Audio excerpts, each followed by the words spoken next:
Welcome in to a very special edition of the JMU Sports News Podcast.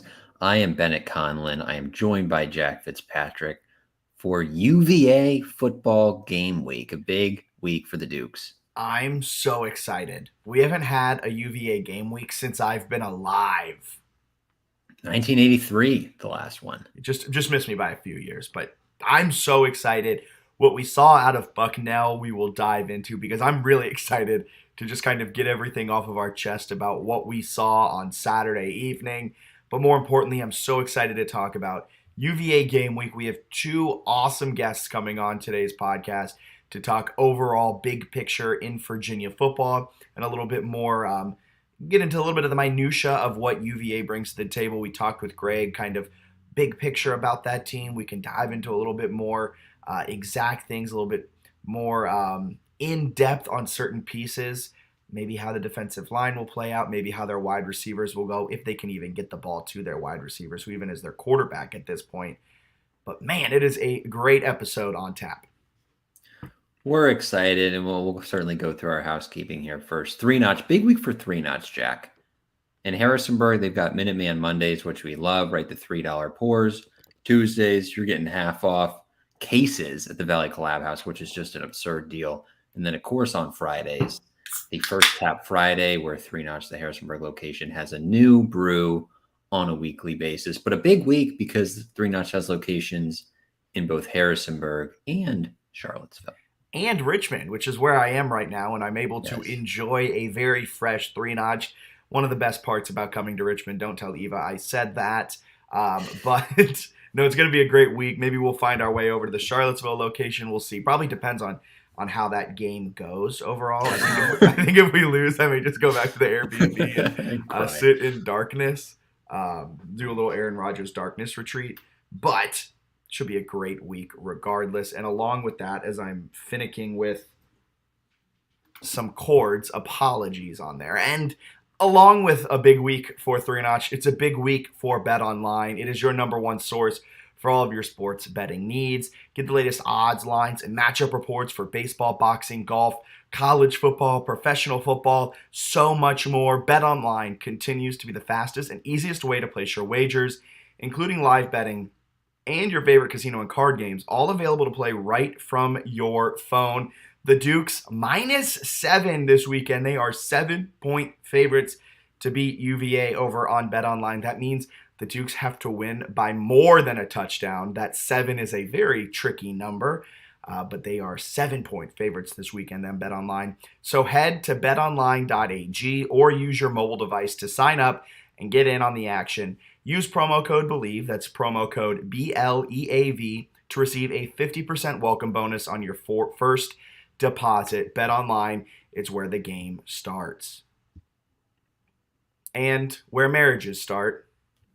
There's a reason Christopher William Jewelers has been voted Best of Virginia year after year. It's not just one thing that sets us apart. It's everything. It's the selection, extensive and unmatched, with every engagement ring, loose diamond, and fashion jewelry chosen for quality and brilliance. It's the service. From our diamond experts to our master goldsmith, our team shares a passion for what they do, and it shows. It's the atmosphere, both glamorous and laid back. See for yourself why people can't stop talking about Christopher William Jewelers in Harrisonburg and Weir's Cave.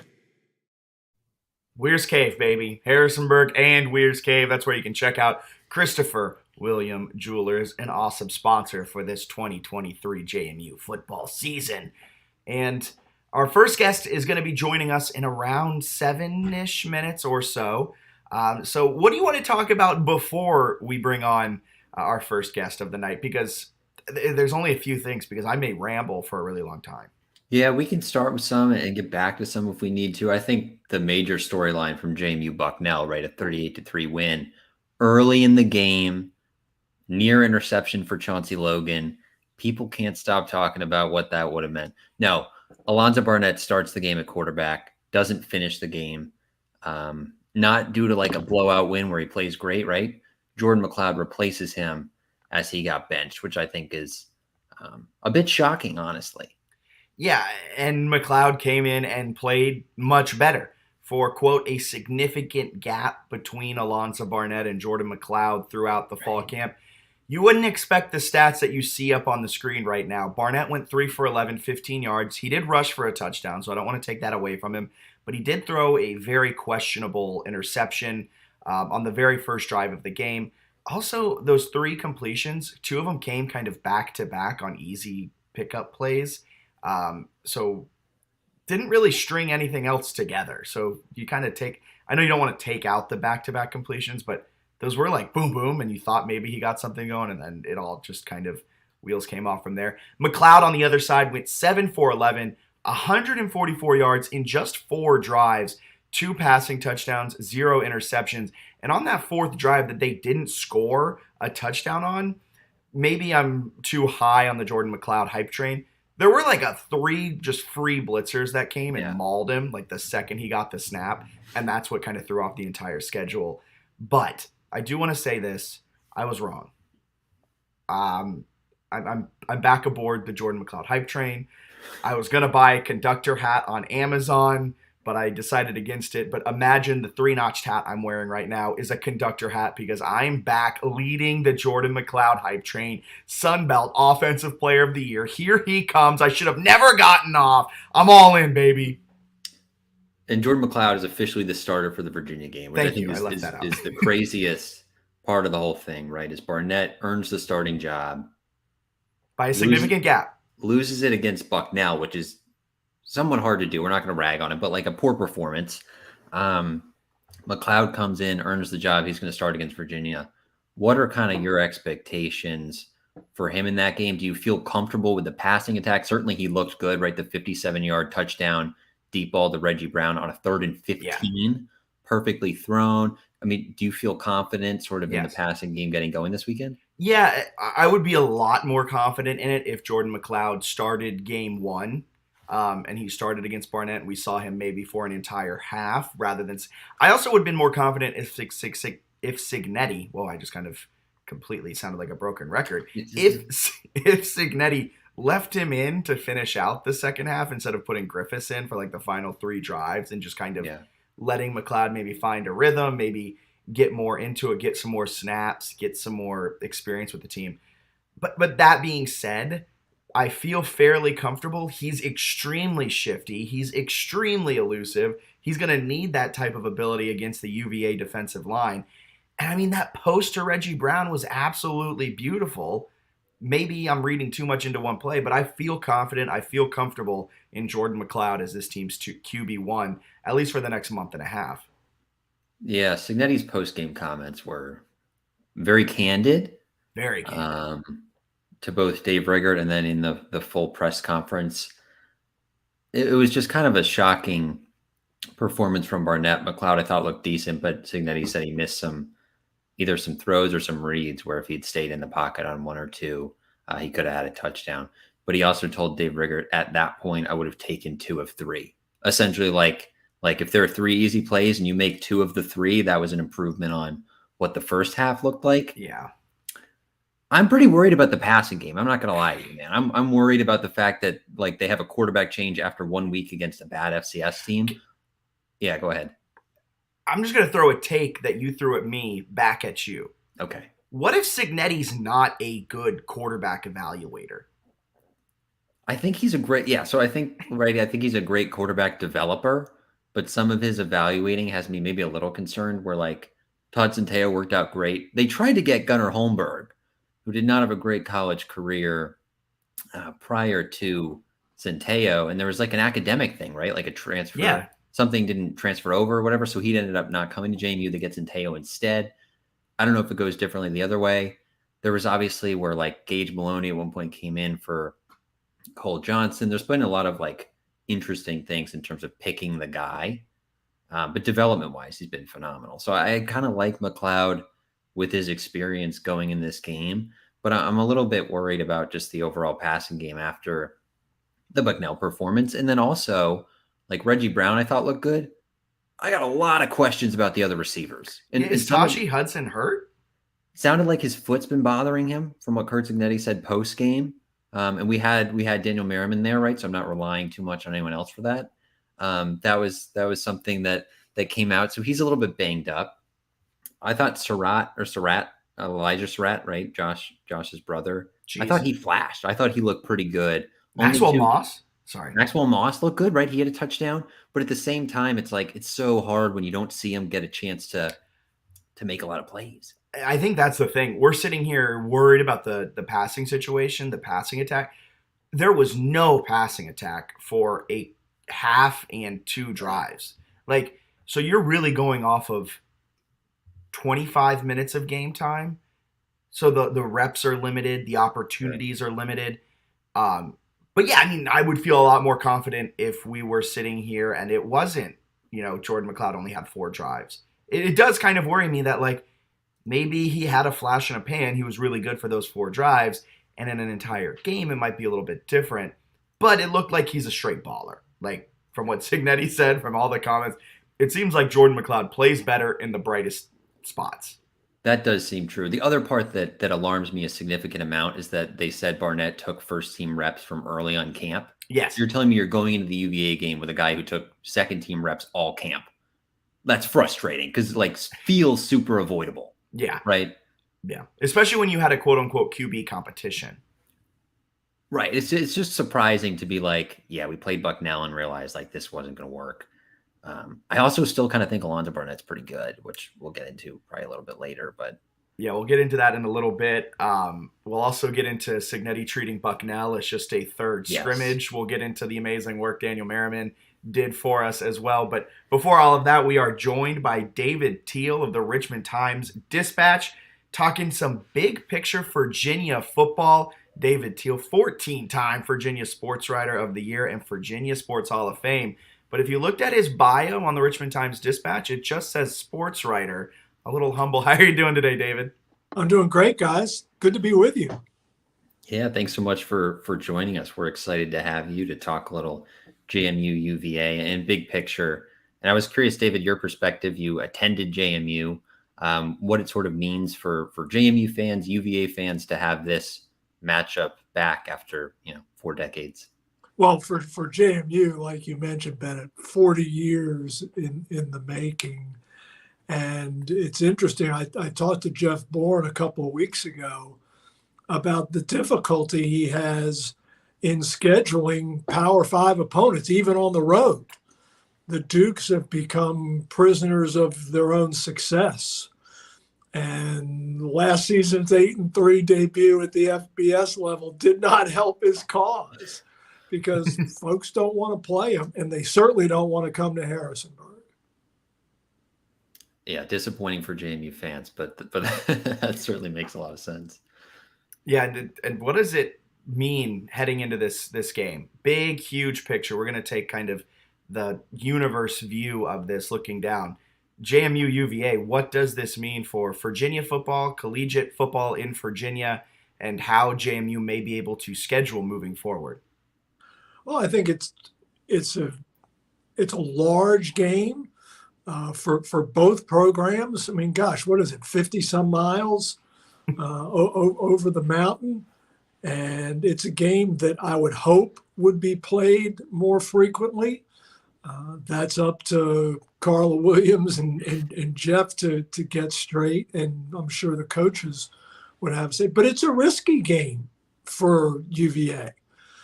I mean, here they are, struggling. And Tony Elliott's trying to get his legs underneath him with his program in his second year, and here comes a very ambitious, very accomplished Sun Belt Conference program. It's a tough needle to thread for UVA, and then of course, guys, you add the just immeasurable emotions that accompany Saturday and the first game at Scott Stadium since November. What are you expecting from that in terms of the emotions, from what you've heard from the Virginia players and coaches, in terms of how they'll manage that, in terms of obviously going through the pregame ceremony, all that, and then also wanting to win a football game? Bennett, it's a fascinating question, and one I thought Tony Elliott addressed rather deftly yesterday, talking about different buckets. And you put some of your energy into this bucket, which is the ceremony, and then it's essentially compartmentalizing, and easier said than done, I would think. I've never tried. Number one, I was a terrible athlete, but I can't imagine performing in front of 50,000 plus people, given all the pathos that will be, I would think, overwhelming on Saturday. It's and I think it's completely unpredictable. In many regards, I think it could be inspirational. In others, I think it could be paralyzing almost. Yeah, so with that game on Saturday, if JMU wins, how can that impact kind of the landscape? And if UVA wins, does that just return things to the status quo? Or how does this game kind of shake things up across the state?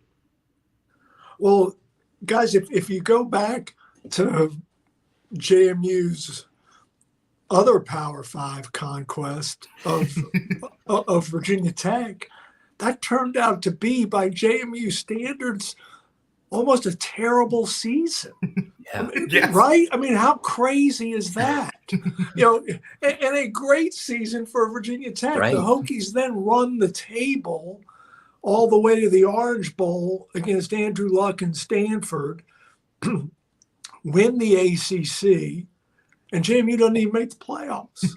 It's crazy. So, we do want to look at it from 10,000 feet, but I'm not sure what a JMU victory would mean just in terms of the rest of the season. How would they then, they got to follow this up. They got to go to Utah State, and then they have to go to Troy, which may be their most difficult game of the season. You're talking about the reigning conference champions. Yeah. And then you welcome in South Alabama. It doesn't get much easier after that. And arguably the Sun Belt, that is an insane gauntlet. And this could end up being, not to step on Bennett's toes before he's about to ask a question, but this could end up being a win for JMU and then go on to be maybe a season to forget outside of the UVA win, kind of like men's basketball a few years ago. Mm-hmm. Yeah, that men's basketball win was quickly dampened with the CAA ruling and sort of a tough conference schedule there didn't make that easy at all. Yeah, I was curious too from UVA's view. I've heard some fans that have maybe not a make or break game, but a tough schedule for them after this one with Maryland the following week, and then Brennan Armstrong returns with NC State. Is this sort of a game where if you're Virginia, it's one of maybe the handful that you really think you can get? Ben, I think so. If the Cavaliers were to lose Saturday, 0-4 looks, if not likely, certainly very possible. And then you just fear it gets away from you completely, and the loss of confidence. And guys, we haven't even talked about the injury factor. I mean, where is Virginia with Tony Muskett in that left shoulder? And does Chico Bennett make it back to bring that rush off the edge? Those are two very large questions that we don't have an answer to and may not have until just before kickoff. Yeah, those are big ones for sure. And on Saturday, I don't know if you kind of have an expectation of how that stadium will fill out. I know JMU fans expect a large JMU contingent to make that 50 some odd mile jaunt over the mountain. Contingencies in Northern Virginia, Richmond, all planning to make that trek to Scott Stadium. Do you expect it to be a rather JMU leaning crowd? Is there kind of any expectation from you in terms of what the crowd makeup will be? I don't know that I would go that far in terms of JMU leaning. And I think Virginia folks will turn out as well. It's a tricky spot, though, if you're the visiting fan, right? Yeah. Given everything that's going on. And I thought Jeff Bourne did a really sharp job today with his message to the Dukes fan base about, yes, we need you in the stands. Yes, we need you rooting for us.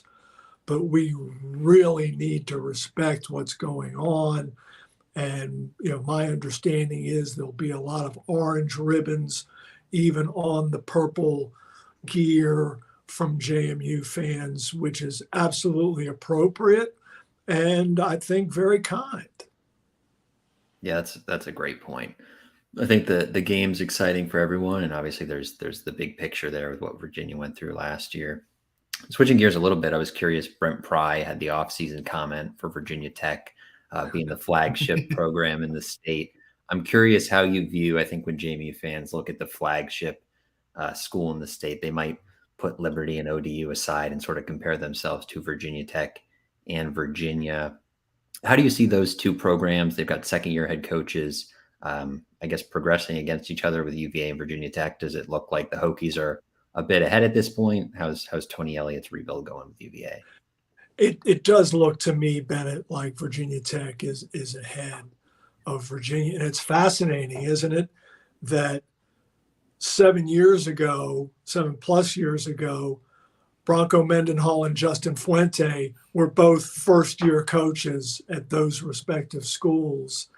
And then Mendenhall and Fuente exit simultaneously, replaced by Brent Pry and Tony Elliott. So here both programs have a reboot at the same time. And I think Tech did a better job in the portal over the offseason, especially in that receiver room. They have really upgraded there. It was evident Saturday against Old Dominion. They're a long ways away now. Don't get me wrong. But I do believe that they're ahead of UVA at this point. That makes sense. We mentioned that it's been a while. I want to say you were at the Breeze. I think either when some of the previous meetings occurred or right around that time. What can you recall, I guess, about those previous JMU and UVA meetings and sort of how the two programs and fan bases have maybe developed over the last few decades? Well, they played after I graduated. Gotcha. If memory serves, because I graduated in '81, so '80 was my last football season as a JMU student and a member of the Breeze staff. Now, man, the '82 game, I was not there, but obviously heard about it very quickly, without social media, without cell phones. But Gary Clark's two return touchdowns, and still to this day live in JMU lore. And it was a very rough start to George Welsh's coaching tenure. And of course, he ends up being a Hall of Famer, and probably was even before he set foot on grounds, because he had done so well at Navy previously. And very reminiscent of Bronco Mendenhall's first game as Virginia coach when they got spanked by Richmond. And then he, of course, went on to turn the program around.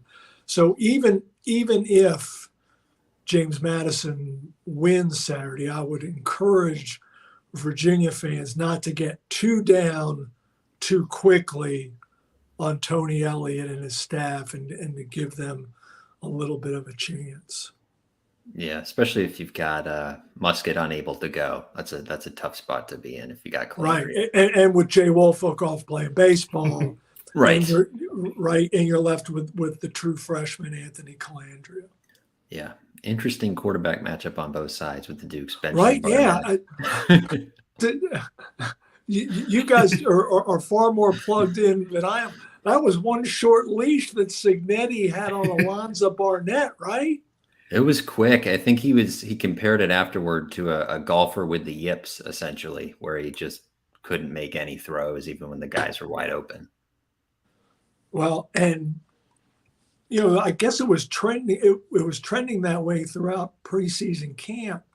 But as successful as the program and Signetti have been with transfer quarterbacks, with experienced quarterbacks, I think we all 6 months ago, if made to project, would have said McLeod starts, right? I think even 6 weeks ago we would have. Okay. Like up until maybe the second week of fall camp, I was fully in on Yeah. McLeod. And then as reports started coming out, and then of course when Cignetti makes that announcement and everything, I was kind of shocked. Yeah, Yeah. it was a surprise. I think his final game at South Florida a couple of years back, he threw for like 400 yards and 4 touchdowns against UCF. So McLeod certainly seemed like a guy who would make sense, but I guess they like Barnett's talent, but if it didn't translate against Bucknell, so a quick quick Quick change hook. indeed. Yeah, and McLeod was effective. What was he, 7 for 11 and threw the deep touchdown pass to Yeah. Reggie Brown? Yeah. Yeah. Yeah. Sounds like he I guess doesn't show it in practice always, which is another very interesting dynamic, but Right. yeah. Because how do you as a coach preach to your team you must practice well to earn your starting job, and then have your QB1 stink it up in practice, but we're running him out there on game day because, boys, on Saturday he's a baller. Yeah. Fascinating. And then I think Jack and I are both interested because he said Barnett was getting first team reps in camp since the second day. So their starter against UVA was essentially with the second team for all of camp. I don't know exactly what the chemistry will look like with those first team receivers, but we'll find out on Saturday. We will. And I think JMU is going to try to run it repeatedly. It's going to be a slog. UVA. It's going to be a slog against that defensive line. But David, thank you so much for taking the time out of your night and chatting some JMU UVA football, some Virginia football. I know we appreciate it a ton. Guys, it was a pleasure. Thanks so much for having me. Thank you. Going from one guest right into another, we are joined by Preston Willett now to dive more into the specific matchups happening across this JMU UVA game. And Preston, I just have to ask real quick. I know Bennett was curious. Where are you staying? Where am I staying? From when Oh yeah, That's I get it. I got it. Yeah, that's a deep inside joke there for a deep everyone. inside joke for Preston. I just That's how wanted you to start. say real quick, how dare y'all have me follow David Teal? That's just not fair. Sorry about that. We're going back on the schedules. It almost was him following you, so it just switched. That would have been better. I would have been gone. Preston worked at CBS 19 for 6 years, I believe, 6 years. Yeah. covering UVA, but then also the local high schools, which have some UVA players. So we're excited to have you on. You have some great insights, and you could argue that you're a very close friend of me and Jack. So arguably best friends. So Some make the argument. Yeah, We did eat at one restaurant once in Charlotte, and one of the best restaurants. that was a fantastic, great meal. ACC Media Day, what was it? Men's basketball, women's basketball. men's one of basketball. the in between. Yeah. Yeah, Yeah. something. A good time. But we've got UVA JMU. We're excited about it. I think the one question I have that really stands out is that Malachi Fields, wide receiver for UVA, local kid. I think he played quarterback, if I'm not mistaken, in high school, but he's like 6'4", 220. He can fly, looked great against Tennessee. Seems like a matchup nightmare. What can you tell us about the UVA wide receiver? Well, he could now put a sentence together. I interviewed him the first time his sophomore year as his first start at quarterback for Monticello High School, which just down the road from UVA in Charlottesville. And he couldn't put more than one or two words together. And I joked with him a couple of weeks ago in fall camp about it. And he was like, yeah, everyone, still calling me like, it's good or whatever, something like that. But he's a great young guy. Known him for a long time. But yeah, gosh, I mean, the guy looks like an NFL wide receiver, doesn't he? 6'4", 220. And you're watching that Tennessee game, you're just like throwing the ball. Like, I know Tennessee's got some great defensive players out there, but just throw it up for him. Like, just see what he can do. And, at times, obviously, the offensive line didn't allow for that to happen. So it'd be interesting to see. But it's been a long kind of journey for him. The UVA offer was kind of a surprise towards the end there. He played quarterback all 4 years of high school and, eventually got on and, played receiver at UVA. I think Marcus Hakens actually is the one that kind of discovered him there in town and eventually gave him that offer to go to UVA. But yeah, really, really good guy with a really good future ahead. So is Fields at this point the emergency quarterback in case anything happens with the quarterback situation for UVA at this point, or? I don't know if I'd go that far. They got a couple walk-ons and whatnot behind him. It's not great. One of their other scholarship quarterbacks got switched to safety. Another scholarship quarterback got switched to wide receiver. So they really just cut down that quarterback room. Kind of a tough timing for that with with Musket a little banged up. We've talked, I think, with Greg Medea a little bit about Tony Musket. We did not talk a lot about Calandria, Anthony. That was our mistake. That was our mistake on it. We should have foreseen this. Well, let's make up for that mistake. I think we could have maybe foreseen it given UVA's offensive line struggles. Musket, I feel like, was honestly impressive. He didn't get hurt until that late in the game. He was taking so many hits. But Calandria, I know they like his moxie. And what can you tell us about him as a true freshman? Yeah, moxie, Florida swagger. Yeah. They use all those kind of adjectives about him. I mean, he kind of like, I don't know if I just watched that Johnny Manziel documentary. It kind of reminds me a little bit of that. Hopefully not the off the field stuff, but that's a whole other issue. But yeah, it kind of reminds me of that. And he's a super confident guy, and kind of the thing they say is like he came in, he had a handshake with everyone on the team, but they keep using these words like he was pushing Tony Musket, and he had a great spring game, and he's really kind of come in and learned the offense pretty quickly. And I wouldn't take much what we saw in that little cameo against Tennessee. Like, they're already getting pounded by that defensive line. The offensive line couldn't block for much. And I think Calandria, they like him a lot. He's got some potential. That spring game, gosh, did you see it? He had some of that potential. But, playing in a Division I college football game, that's a whole other story. But he's an interesting guy because, undersized, a little smaller, doesn't weigh that much. But, he's got moxie. Here we go back to that word. And I think he's good enough to start at this level, but I think they would rather have Tony Musket out there, especially because some of the throws that we saw from Tony Musket last week, when he had more than 2 seconds, to actually throw the ball. Yeah, the group that's tasked with defending whoever or protecting whoever is back there at quarterback, what is the thing that kind of makes them not great at the sport of football? I don't think you could have worded that any better, Jack. It's tough because, Bennett will remember, back, they were trying to build up this offensive line for years under Bronco Mendenhall and, the previous offensive line coach and Garrett Tujay, and they finally got it to a point where they had, 5 seniors across the offensive line. They had some good depth behind them. They had some good recruits coming in, and then all those guys left. And, you could say they transferred, but really most of them were seniors anyway, so you weren't supposed to have them. It just COVID allowed you to have them for another year if they wanted to come back. And so then you're just you're going to restart at some point anyway. And so when was that going to happen? And I actually like the new offensive line coach, Terry Heffernan. He comes from Stanford, worked for the Buffalo Bills for a little bit too, so he has that NFL background. There's some potential on that line. Did it show against Tennessee? Absolutely not. But, and some guys are playing out of position right now. You got Anana as a transfer, the guy from Houston. He's playing outside at tackle. He's supposed to be inside as a guard. And you could see a couple times because he was the one getting beat for sacks constantly. You could see he was almost trying to block as like a guard, and guys were just spinning past him inside. So, yeah, I think it's going to be a long season for those guys. If they can give them anything like they did in that second half of that touchdown drive that they had where they're running the ball up and down the field, if they can give them something like that, then, they might have an okay season. That makes sense. I think the thing that excites me too about this game, you have a lot of conversation about quarterback where JMU is probably breaking in a new guy, UVA could be, but there's another position, a position that no one's talking about, but they should be. If you say punter, it's punter. Oh. This has the possibility of being a punter showdown. JMU got a transfer punter who's an all Sun Belt caliber player. Yeah. But what can you tell us about UVA's punter, who I believe you have started a Heisman campaign for? I think we're all starting the Heisman campaign right here, right now.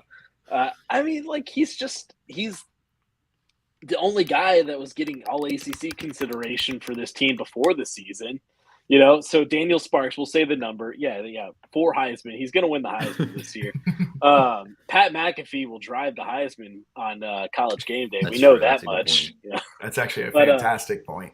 Exactly. But he's good and he's gotten better. You know, you saw that he had a lot of opportunities to punt on Saturday, and we saw that get the ball inside the 10. But there's a couple times where he was out kicking the coverage, as they like to say, and we'll use it in the actual sense of the word, not the metaphor for what the other words connotations of it mean. But so I mean, special teams might have been the bright spot for UVA on Saturday, but that wasn't saying too much.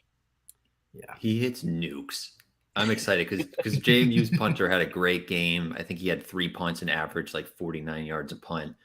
Yeah. If the quarterbacks struggle, this is going to be a punter show. Yeah, don't get up to go to the concession stand when those two guys are on the field. It's going to be electric. I mean, his last name is Sparks. I mean, true electricity. Yeah. leave it to you guys for geeking out on punters here. Really glad that they got the. Do you guys want to talk about long snappers next? Maybe holders we can sprinkle in there as well, or just focusing on? Okay, I can tell you their name. I cannot tell you anything about what they do. At this point, I don't think I could even tell you JMU's long snapper, and apparently it was a heated competition throughout camp. So, here at JMU Sports News Podcast, step aside quarterbacks. Yeah, long snappers. I know we have 2 inexperienced quarterbacks potentially playing, or maybe one who knows, but we care about the punters here. But on a serious note, the defensive line for UVA was giving Tennessee fits all day. What do they do well, and how can they attack an experienced JMU offensive line? What they do really well is that they've been around college football for 4, 5, 10 years. Isn't there like a 26 or 27-year-old on that team, like on the defensive line? There's some old guys. There's some old guys on that defensive line. You look at Cam Butler, Paul Akiri. They both got, I think, 6 years to come back to UVA. Chico Bennett, who we haven't seen yet because he's battling injury. They said that he's back in practice this week. We'll see if he suits up for Saturday. But he's a guy that's been around for 5 years or so. I'm trying to think. Jameer Carter's been around for a while. Aaron Famuyi's been around for a while. So it's just a ton of experience they have on that line. And I think that's really one of the best things that they got going for them is that experience and a lot of bodies that they're out there. Now, they lost Sua Gunloye, who was probably the MVP of the first quarter for UVA, because something about coconut and cork. I don't know if y'all saw this. The new field in Nashville, cork and coconut on the field instead of like those old tires. And he slipped coming off the field celebrating, and I guess injured both knees at the same time. That stinks. I saw that. He's out for the season. It's sad because he's a good guy and he's been around for a while. He's finally getting an opportunity, but they got some more guys behind them. So depth and experience is the major things that they've got going for them. Yeah, that was an unfortunate injury because he made a great play. And darn coconuts. Got the nonsense turf. Quote, put that on a t-shirt. Darn coconuts. Jack, you got anything else? Score prediction. We haven't asked any of our guests yet about the JMU UVA score prediction. And I feel like we've been a failure as a podcast for not asking this. For putting you on the spot.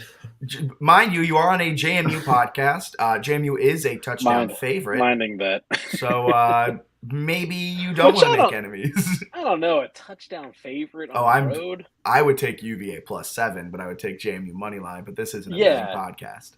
Sponsored by Bet Online. I was surprised by that. Yeah, like I know everyone doesn't think UVA's got anything going on, but they showed some stuff against Tennessee. And JMU showed nothing against Bucknell. So yeah, it's maybe that's the strategy, though. So are we getting a prediction? Yeah, you're taking the Duke. Yeah, let me think this one through. I'm gonna go 31-28 UVA. Wow. Yeah. Okay. That would kind of be a disappointing score for our punter theory. But, yes. But I hear you. Yes, it would be. You're right. You know what? 3-0. The punters. Yeah, there we go. Okay, perfect. The punter actually kicks the field goal. I'm just hoping. So this week will be my first game attending as just sitting in the stands, and so I'm not sure how to do that. I haven't done that since I was in high school, probably. So it's going to be a different feeling. I'm just hoping we don't get a redo of last year's UVA Miami game. I don't know if y'all remember that one. That was bad. It was a 5 overtime thriller that no one ever reached the end zone. So 14-12. What, I guess there are a bunch of like 2-point conversions when you get into the later overtimes or whatever it was. There was 1 2-point One, conversion. okay. Yeah. Mostly field goals. It was mostly, I think, was it 3 overtimes or is it 2 overtimes for field goals? All I know is that highlight package. We got to know the must have overtime been, rules, guys, just in case. that highlight package must have been elite. It's bad. The comment section, they do like ACC or whoever, they always do those like condensed game highlights. They're like 20 minutes long. I've watched that one. The comments are very good. It actually turned out to be long at first when I was sitting down to cut it together, and then I was just like, what am I doing? Like, no one wants to see this. Like, let's just cut and get to the good part at the end. The only part I remember is I was on the opposite side and having to sprint down the sideline when they're changing over, going into the whatever overtime to get a new battery because we've been out there forever. Man. Hopefully there's not a repeat of that game. Yeah, That's hoping it won't be, but should be a good one, guys. Awesome. Well, thanks so much for joining us, Preston. Yeah. We appreciate it. Anytime, guys. And I'll be staying right here in my home just outside Charlotte. Yeah, I mean, Bennett will ask about 14 more times between now and kickoff. So yeah, if we see you on Saturday, I'll be asking which hotel you're in. I know. I need to see where y'all sitting. Oh gosh, where are we sitting? Somewhere. Our friend Brian bought us the tickets, and then so we just kind of put him in charge because the whole buying tickets experience, I think Bennett was struggling with. Yeah. The UVA ticketing website was kind of a nightmare. Trying to like zoom in on my phone on where it was crazy. Yeah, I switched to StubHub. Someone gave me that tip because again, I haven't had to buy tickets from UVA in 6 years. Fair point. I was like, how do I do this? But should be good. Appreciate the time, Preston. Yeah. See you guys. Bye. Epic amounts of interviews here at the JMU Sports News Podcast. I feel ready for this game. Preston's, 31-28 prediction? I'm a little upset that he came on a JMU Sports News Podcast and picked the other team. But, that's neither here nor there.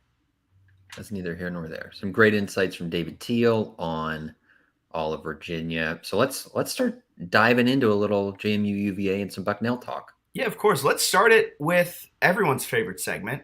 Are you ready for this segment? Yes. Let's start things off with News or Snooze presented by Christopher William Jewelers. Bennett will give me 3 quotes. I'll tell you if they're newsworthy or snoozeworthy. He's been hitting the nail on the head these last few weeks, giving me tons of newsworthy quotes. What's your first quote of the News or Snooze segment presented by Christopher William Jewelers? Kirk Signetti met with the media on Tuesday night, so this is yesterday. He says, because of the heat, we've had to push practice back tonight to 7. Got to adjust and improvise. We've got about 5 guys who have class tonight that I guess were missing practice because the heat, they're changing the schedule. Is that news that they have to move it around or snooze?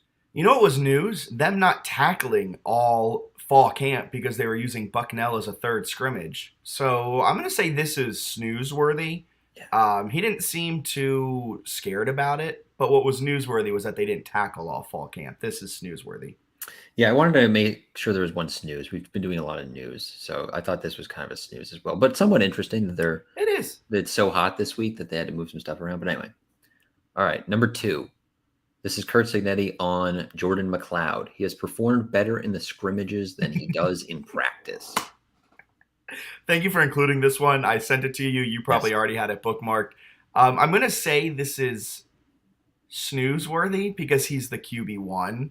So, it doesn't matter at this point. He showed out in the game. He balled out. I think what we can call him is a baller. He's not a practice player, but you turn on the lights or you put him on the big field in Scott Stadium, he's going to ball out. But this is snoozeworthy. I think Signetti, though, may not like Jordan McLeod. Yeah, we're going to get into that in a second. Here's also Kurt Signetti. I still have total confidence in Alonzo Barnett. I don't think what he put out on the game field Saturday night was indicative of what he's capable of doing. Next time he's in that situation, hopefully this experience, he can make the adjustments he needs to make sure he can play like we've all seen him play. News. That is extremely newsworthy because you know what that tells me? He fully plans on starting Alonzo Barnett at some point this season. If Jordan McLeod has a stinker of a game, or heck, we saw it, a stinker of a half, he will not hesitate to put Barnett back in. This is exactly the opposite of what Stephen Hamner of QB Spotlight said a few weeks ago, was that when you're in a quarterback competition, you need to have the winner just get a long leash. Hella short leash with Alonzo Barnett, and with these comments, it seems like Jordan McLeod is going out there with an extremely short leash as well. Newsworthy quote. True or false? Well, I guess this is opinion, so this would be your opinion on my statement that I'm about to make. But true or false? I think that Curt Cignetti. Wouldn't it be agree or disagree? Agree or disagree? Yeah, that would make, because then, yeah, gosh, what am I talking about? Agree or disagree? Curt Cignetti, I'm under the impression that Curt Cignetti believes that Alonzo Barnett is the best quarterback on JMU's roster, but he can win with both the first two guys. I don't agree that Barnett right now, in the current state of the game, Barnett is the best quarterback on the roster, but I agree with your statement that you think Cignetti thinks that. What a clear segment I've created here. Wow, that was awesome. I just think that he I think he still thinks that Alonzo Barnett would be the better of the two quarterbacks, but he's obviously not going to play someone against UVA who goes 3 of 11 for 15 yards and has the yips against Bucknell. Yeah, I think that's it. I think he's upset because he knows in his mind, I'm putting quotes around knows for the podcast listeners, he knows Barnett's better, but Barnett didn't perform in the game, and McLeod did. I think he's put himself in this extremely sticky situation where he's this coach that preaches competition. He's this coach that preaches all of these things. Whoever's the best player goes out and plays. That's what he did with Barnett being, a baller throughout camp. He went out there and he played over this transfer with 2 years of eligibility from a Power 5 school. But then you can't see what McLeod did and not start him against UVA. That would be, completely against everything that you've preached throughout your entire time as the JMU head coach, which is why I think McLeod is starting. Yeah, I think the other thing with Barnett, I'm still excited to see him play at some point again, because they kind of compared it, Cignetti did, to the yips, which a lot of golfers have overcome and a lot of other players have overcome. Like, if he's actually as good as they say he is in practice, one day I do think that'll show up on the field. At the same time, we've watched Jordan McLeod play at other schools. He's a good quarterback. I feel very confident in what he can do. I think they're going to be able to game plan around him. I'm still a little concerned because it's he was QB2 during camp and he only had some reps against Bucknell. But if you start McLeod and by the time we get into October and he goes up against some of these, to be honest with you, relatively softer defenses in Georgia Southern and Old Dominion and Georgia State, obviously Marshall's a little bit different, but some of those games later in the year, the defenses don't scare me at all. And I think McLeod could play at a pretty good level in those. So I am excited for what McLeod will look like moving forward. Yeah, Offensive Player of the Year. It starts right here, right now. Hey, well, why not? His first game ended up being pretty decent, right? 4 drives, 144 yards, 2 touchdowns, passing touchdowns, scored touchdowns on 3 of those drives. That's pretty good. That is pretty good. All right, where do you want to go from here? Could do some listener questions? Hit me. Let's do it. Dom had a series of questions for us. Should we start with Dom? Sure. Okay, I'm pulling them up. But we got some listener questions, which is good. It's good to see listener questions. We're not always getting these. I have some questions for you later about your Sunbelt Power rankings. Oh, I'm so excited for those. You have, I'm trying to find the questions. You have Troy at, here we go. This is great podcasting. Troy at number 3 is unbelievable. Listener questions. Let's start with Dom. This goes to Jordan McLeod. He said, what should our expectations of McLeod be? And the follow-ups are multiple touchdowns and a ton of yards. Is it okay for him to be a game manager? And do you draw any conclusions from Jordan McLeod's performance against Bucknell? What do you think? Can you ask me those one by one, please? Expectations of McLeod against UVA. I think he'll go out there, and I think the second one was kind of like a game manager type of thing. Yeah. I think if he goes out and doesn't commit any atrocious turnovers that hurt, and he is kind of a game manager, I don't think UVA's offense will be able to put up more than 21 points. Maybe I'm being a little bit too, maybe I'm buying too much into the JMU defense, but I don't think UVA's offense will be able to move the ball that easily. So if McLeod can go in there, they're going to want to run the ball. They're going to run and run and run and run again. So when McLeod has those stacked boxes, will he be able to take advantage of those opportunities And will he be able to not have a back-breaking interception late in the game, a fumble, a bad read, a sack that's taken on 2nd and 7 that makes it, 3rd and 15? If he can avoid the mistakes and be a game manager, JMU should have enough to win. JMU talks kind of a lot of trash, like online fans, in terms of like scoffing at Brent Pry when he says Virginia Tech's the flagship school in the state. There's a lot of JMU fans who are like, we're the best team in the state. Kurt Signetti goes on, what is it, the Jim Rome show last year, says our goal is going to be college football playoffs moving forward.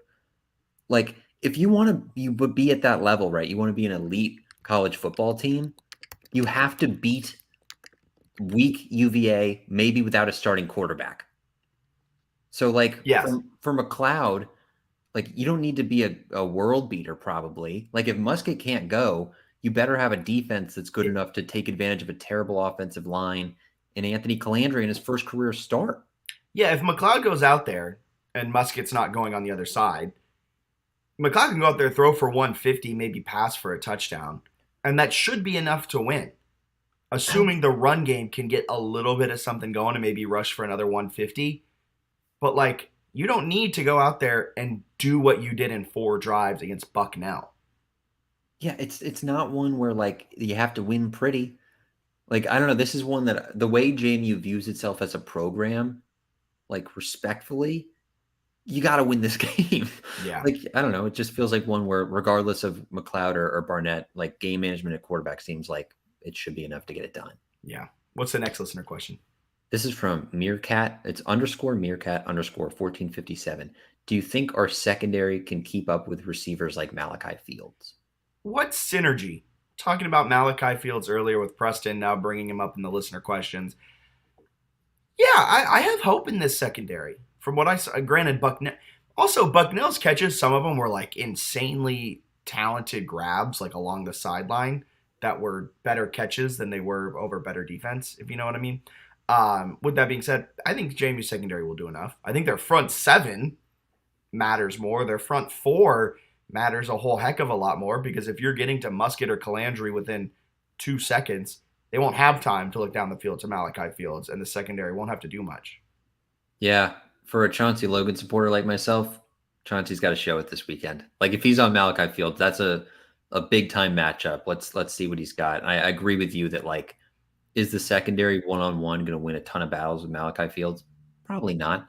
But, like, how many times are they really going to have a clean pocket to throw it one-on-one to Malachi Fields? I think that's the bigger question. If the front 7 can get home, it changes the game. Yeah, for sure.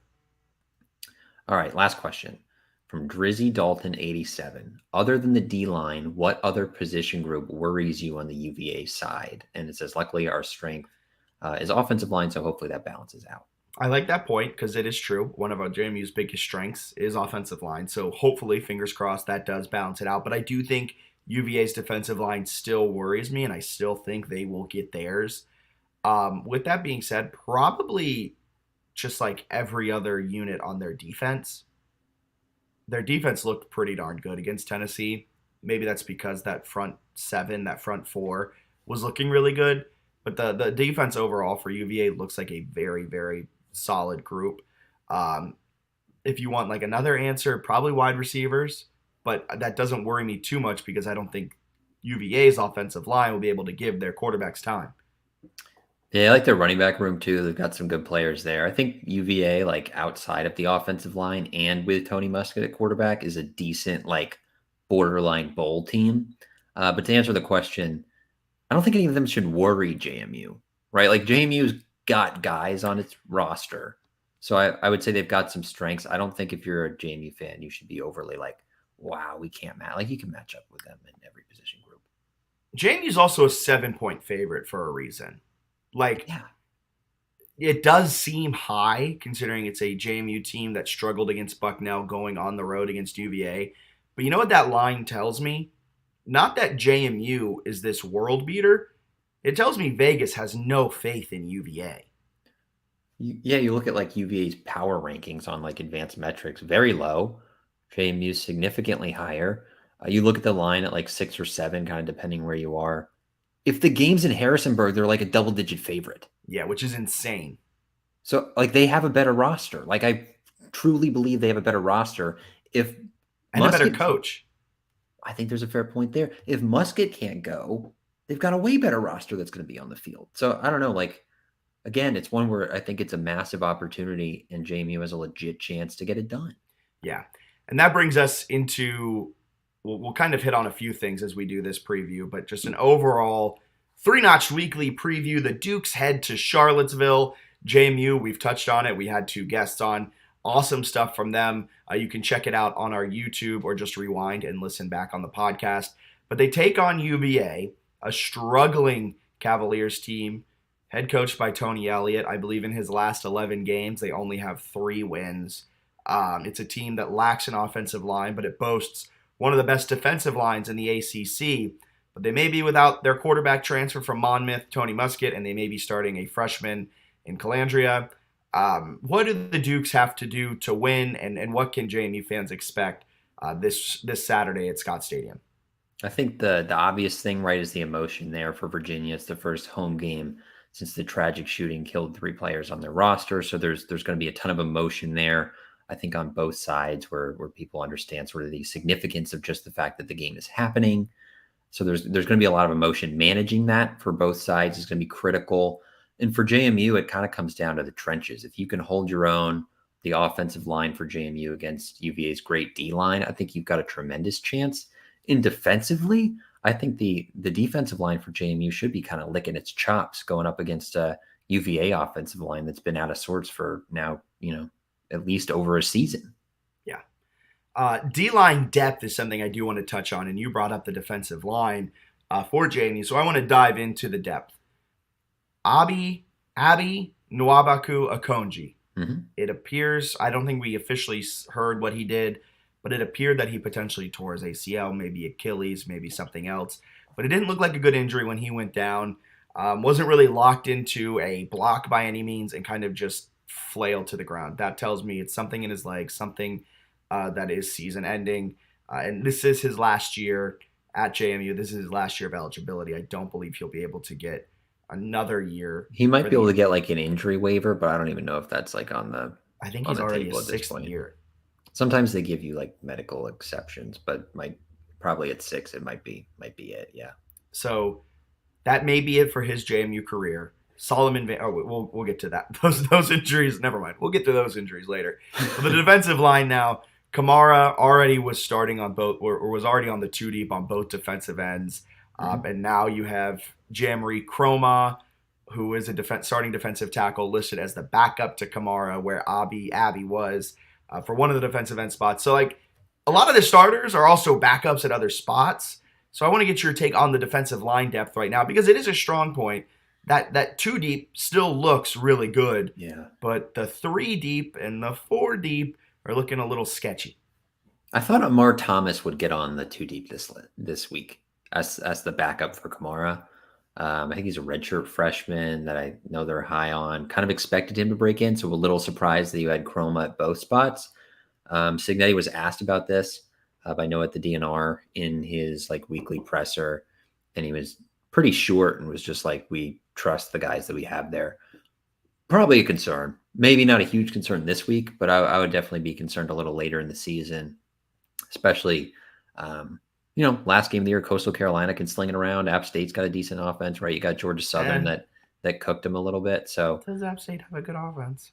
I think they can move the ball. I worry about their defense, but we'll see. It's in November they might have a terrible offense. But I watched them against Gardner Webb, so it's their offense looks good against Gardner Webb with the backup quarterback in, kind of like JMU. But no, I'm a little concerned about it. Are you worried about it? Yeah, 100%. I was already a little worried about it when we were boasting about JMU's amazing defensive line all offseason. And then the 2 deep comes out, and for one of the defensive end spots, the backup is the starting defensive end on the other side.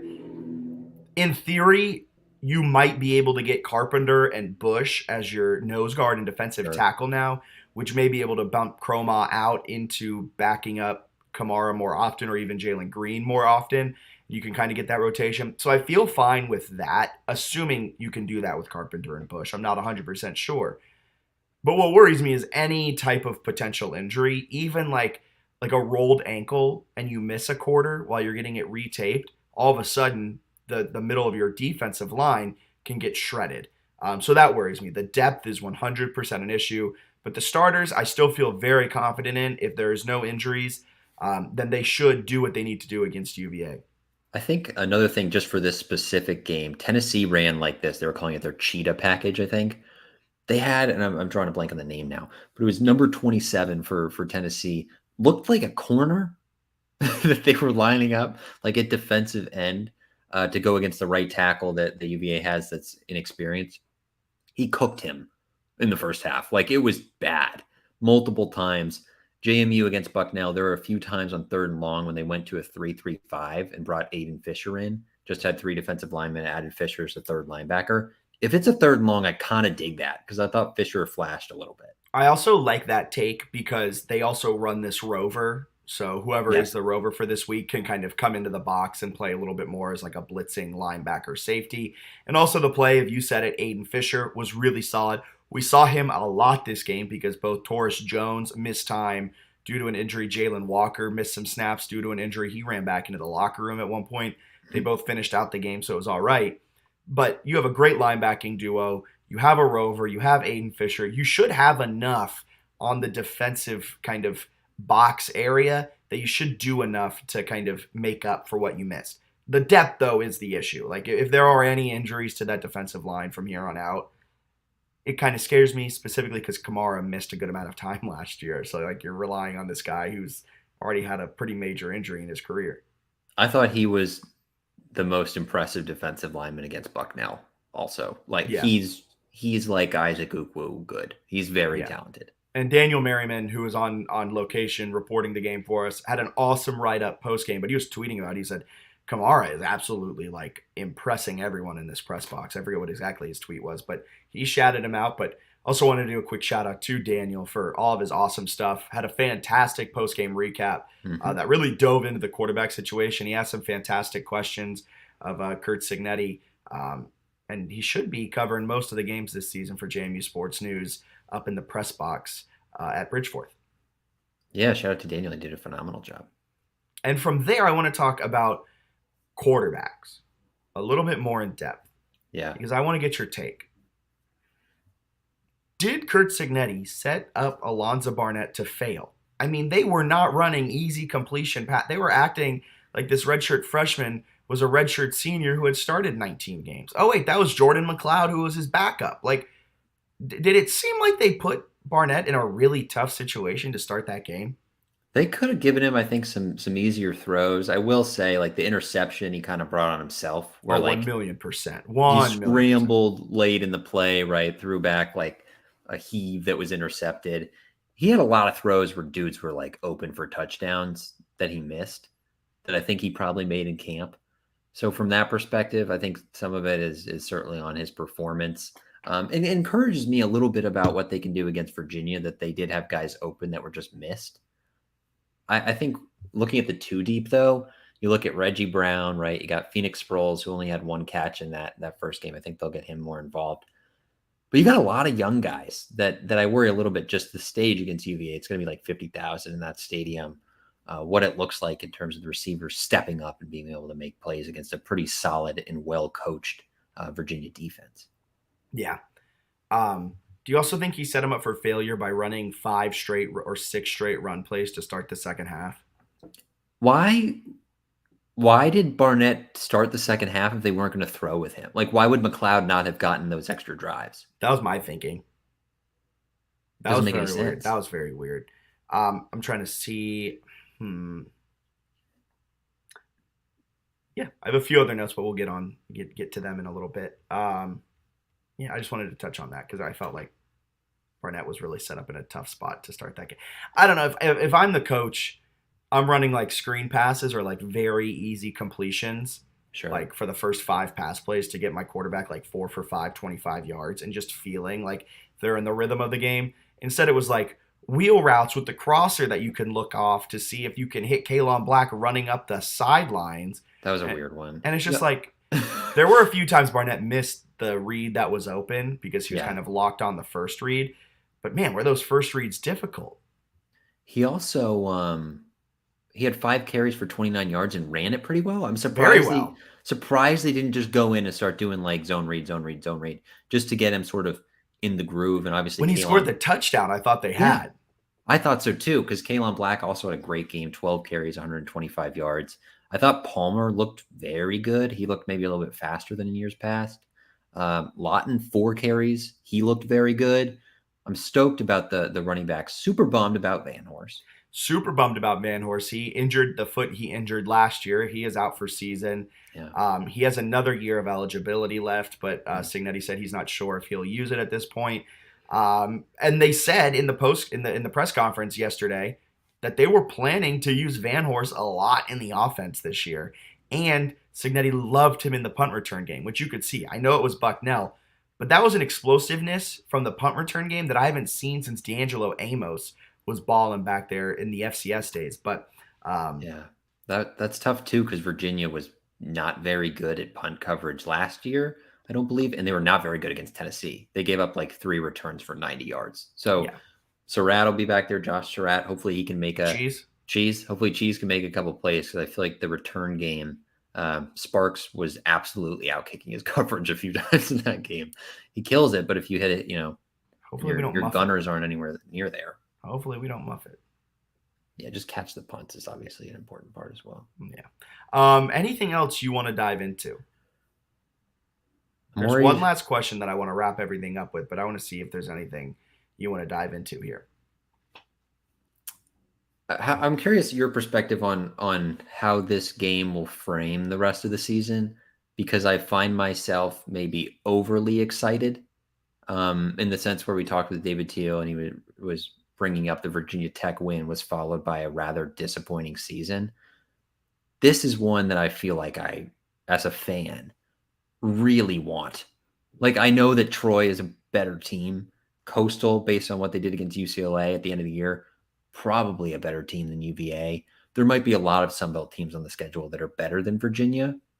But God, I just want JMU to win the game against an in-state Power 5 team to get a little more regional respect in terms of like how fans discuss them, in terms of the media coverage would be cool. Like, I just really want them to win and sort of validate all of our feelings that JMU is a legitimately good football team, which is stupid that you have to beat like a bad Power 5 team to do that. But I agree. And I think maybe I'm in the minority here. I'm not expecting a bowl game at the end of the year.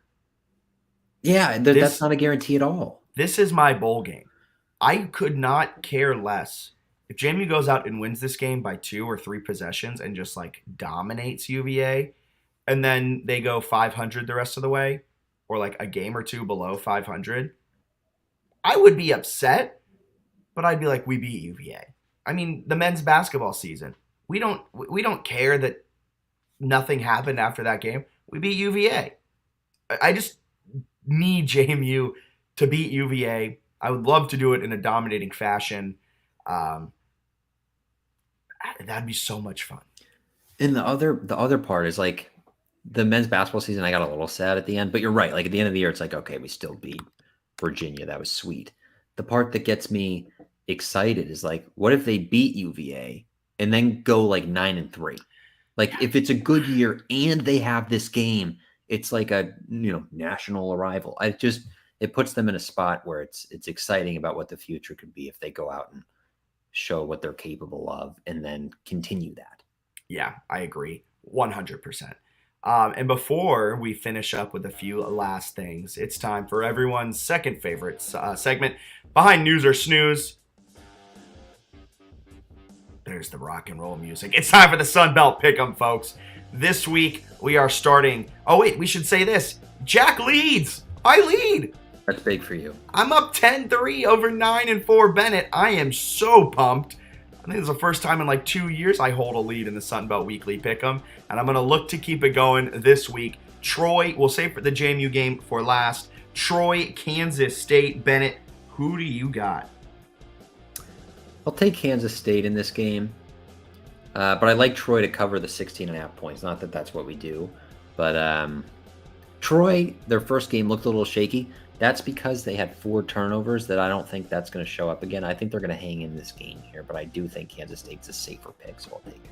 Doesn't it speak a little bit to the type of team Troy is if they have 4 turnovers against a Stephen F. Austin I think squad? there were some fluky fumbles in there. First game of the year, they'll figure that out.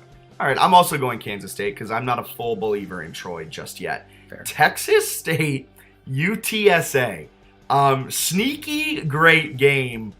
I'm going to pick this game before you do. I'm going Texas State. Texas State, they beat Baylor. Good for them. I think they're going to get blown out by UTSA. I think that was a little bit of a flash in the pan, but still good for the Sun Belt at the very least. To be I think G.J. Kinney, I think is how you pronounce his name. Yeah.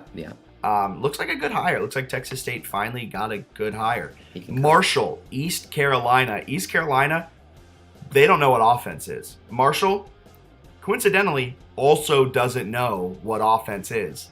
This could be a low-scoring, ugly affair. Who do you got?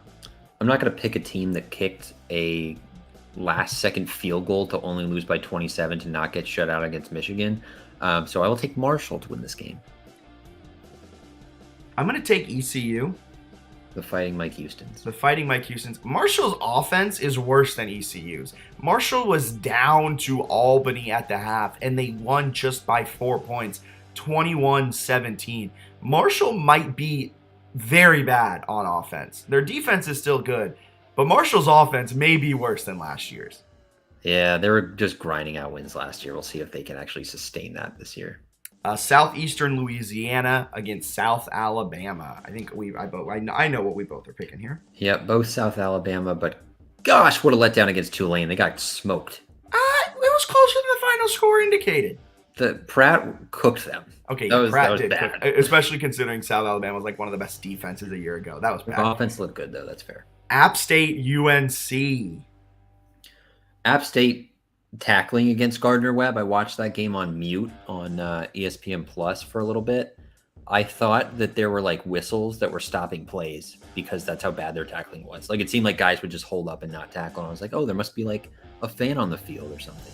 No, they're just bad at tackling. So I think North Carolina's gonna beat them pretty easily. I wonder if like JMU, they too did not tackle all fall camp. I think UNC and Drake May is going to hang another 60 on them on Saturday. That's a 4:15 kick in Chapel Hill. UAB, Georgia Southern. The Fighting Trent Dilfers go up against the Fighting Clay Heltons. I'll take the Clay Heltons. I kind of think Georgia Southern might be good. I think so too. I was doing the power rankings. They're only 8th in our latest edition of the power rankings over on JMUSportsNews.com. But with that being said, they still shut out the Citadel. And that was a defense that was a liability at times last year. And I know it's just a shutout over against an FCS school where their head coach was saying that they were abysmal at football. But it is still something to hang up a goose egg on the scoreboard. JMU couldn't do it against Bucknell. So I think Southern may have a respectable defense this year. Louisiana, ODU. Could be a competitive one. I kind of like Louisiana here. I think ODU actually played pretty well to hang within like 20 of Virginia Tech. I don't think they're that good. I don't either. I'm on Louisiana as well. Jacksonville State, Coastal. Love Coastal here. I think they bounced back from the UCLA loss, which was a decent performance. They missed a ton of opportunities to win that one. Yeah, I didn't think that Coastal loss to UCLA was actually that bad. All things considered, you're traveling out west to Pasadena. You've never made that trip before. Really solid showing out of them. Wish they could have pulled out the win. But back-to-back years, a Sunbelt team has gone out to Pasadena. Back-to-back years, they've lost. Memphis, I'm picking Coastal. I don't know if I said that. Memphis, Arkansas State. Memphis here. Arkansas State, what are you doing? 73-0, and your coach was crying on the sidelines. Next, UConn, Georgia State. Georgia State's going to win this one. Everyone's on the UConn hype train. I think Georgia State has a more consistent showing in this game. I'm really upset you picked Georgia State there because I thought that's where we would differ. We've differed once. I thought we had another difference there. I'm on Georgia State too. Their defense is bad, but their offense is much better. Lamar, ULM. ULM, baby. Nice win over Army. I think they keep it rolling and start 2-0. And Southern Miss, Florida State. I'm also ULM. want to pick Southern Miss pretty badly here because No, you don't. how funny would that be? Pretty funny. Florida State wins this one. I think Southern Miss covers the 31 point spread. Okay, I think Florida State too. JMU, UVA, give me your score prediction. I've got JMU 27-17. I have a lot of concerns about UVA starting what would essentially be its QB3, right? With Wolfwood playing baseball. If Musket can't go, you got a true freshman starting in a huge spot for them. Bunch of fans in the stands. I think JMU would stress him out and find a way to win. Even if Musket goes, I think JMU holds the edge. JMU wins 24-17. I don't think the Dukes cover if that number holds at 7. You can check out the full betting breakdown over on jmusportsnews.com as well, written by Blake Pace. Fantastic article. And the only way he continues to write for us if he only gives out winners. That's the right. second he loses, we told him we'd fire him. And before we get up on out of here, I want to ask you, what does this game mean? We talked about it a little bit about this season. If JMU went on to have a bad season, would you still look to the UVA game? But in the grand scheme of things, we touched on it a little bit with David Teal earlier. To you, what does this game mean? I think it's massive, man. I think it means everything. It's playing a team in your state that's in a conference that's, better than yours, and they're supposed to be better than you. And I think the thing that would change is a lot of perception where the thing I keep coming back to is there are a lot of people there are a lot of JMU grads who root for UVA and Virginia Tech.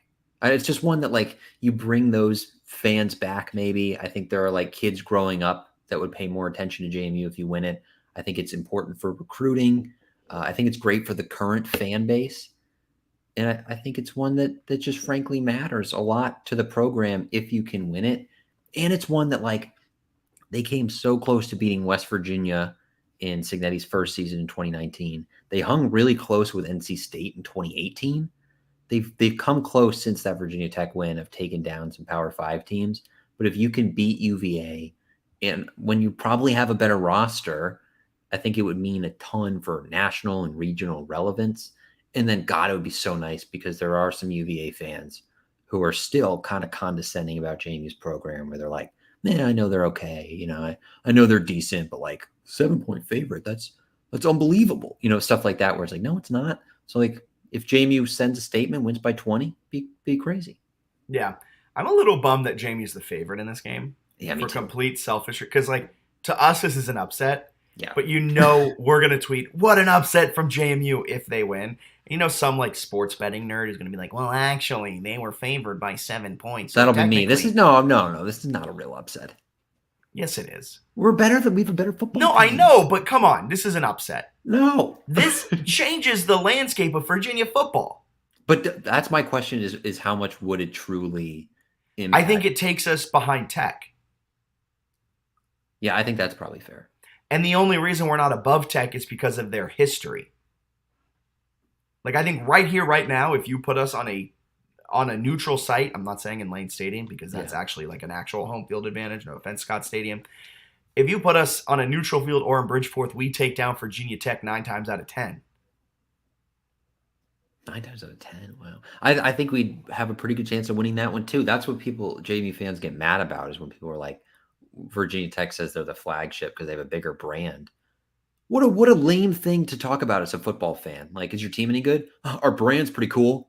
Michael Vick, you ever heard of him? It's that was a long time ago. Marcus Vick. Oh, wait. Frank Beamer's son has become a more relevant coach than him, right? Where it's 2023, man. It's so annoying to hear the Virginia Tech fans talk about the brand or UVA be well, we're the best academic institution. Okay. We just want to drink beers and watch people play football. And as we've seen from this latest edition of Realignment, academics matter a whole lot to schools as they're trying to figure out which conference they're going to be in, right? Shout out Cal and Stanford who got into a nonsense because of it, but then SMU's they're just Mr. Moneybags. Well, anything else you got to add before we get up on out of here? I am fascinated to see how the game goes. And I think JMU fans, as Jeff Bourne said, David Teal mentioned this, very important to, of course, be courteous. I also think it's a great chance for JMU to make a nice little statement with a win. And I've never been more excited for a JMU football game. Make a statement, be courteous. 11:30, the pre-game celebration of life. So get into your seats early. I don't think there's going to be a dry eye in that place. I'm fully expecting to be very emotional during that time. But yeah, it's going to be a great game. And then once that's over, I hope JMU wins on the field. I hope they win by 3 possessions. That would be absolutely fantastic. So for Bennett Conlin, my name's Jack Fitzpatrick. This has been the JMU Sports News Podcast presented by Bet Online. Wherever you find your podcast, be sure to like, rate, and subscribe. You can follow us on Twitter, YouTube, Facebook, and Instagram to keep up to date with all of the latest happenings over on jmusportsnews.com. See ya!